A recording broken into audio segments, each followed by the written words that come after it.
Everything you see before you, everything you see behind you, everything around you and within you is an ideational formation of cosmic lights. God is light. Creation is light in formation, formed by the will of God, through the thoughts of God, through the words of God. It is a crystallization of that. That's what this realm is. Including you as a crystallization of a thought of God that is a thinking thought of God yourself. You are made in God's image. Your thoughts also inform the light around you, moving it into a particular formation which crystallizes and comes into existence.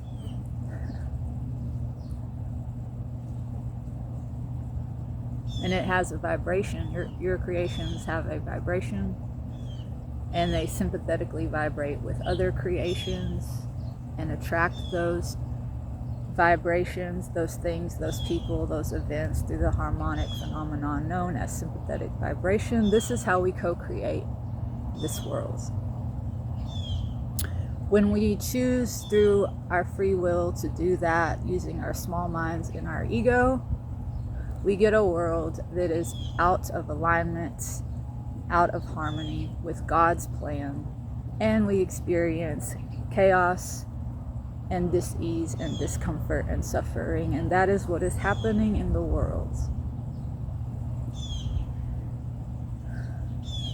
The antidote is to come into alignment with the will of God, to surrender to that, to become what it is that you were made to be, to allow yourself to be what it is you were intended to be by your God, which is an instrument and a conduit and a vessel for His will, her will, the will of the Great Spirit.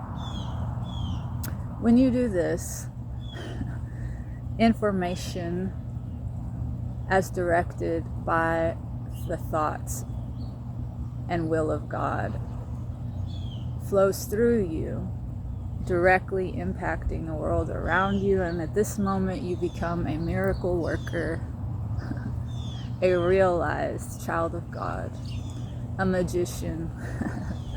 And I'm not talking about the kind of magic that occultists do, that warlocks do, that witches do, because they are molding reality with their own small minds and their own ego.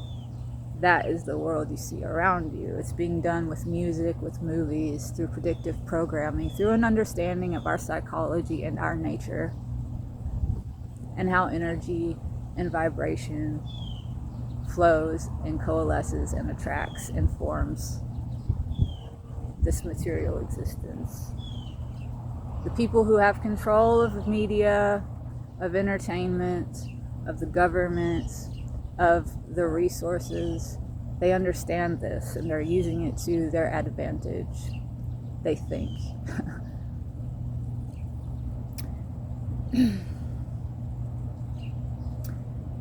It will not stand, because life is always moving back towards homeostasis, to the center, to the 0 point through which the will of God flows. And this is happening. So the most powerful thing you can do is to align yourself with that and become a miracle worker. That's what Jesus was, that's what Buddha was, that's what every realized saint or prophet was. It was someone who had aligned with the will of God, surrendered to that, become a conduit for it, and was able to directly impact the world around them with their own thoughts in a very powerful way, the most powerful way, the way of God.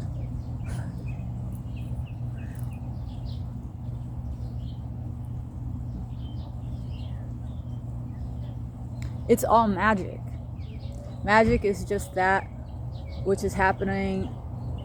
It's cause and effect, which is happening on such a subtle level that it is beyond the comprehension of our limited minds. And that is God. Everything has a cause, but not every cause is knowable by us. That's why we have to have faith. It's necessary. You will never know with your small mind. There will never be a math equation that proves God.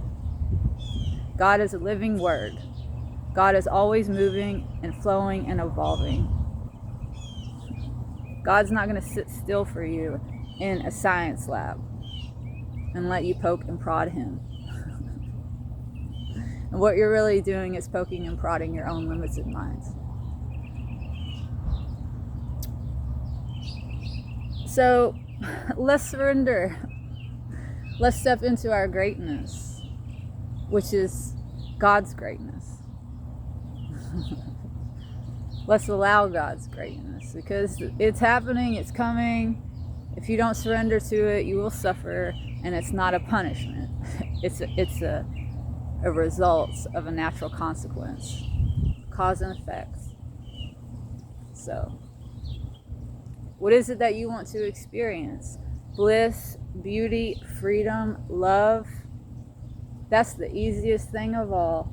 It just requires you to get out of your own way. Do less, accomplish more.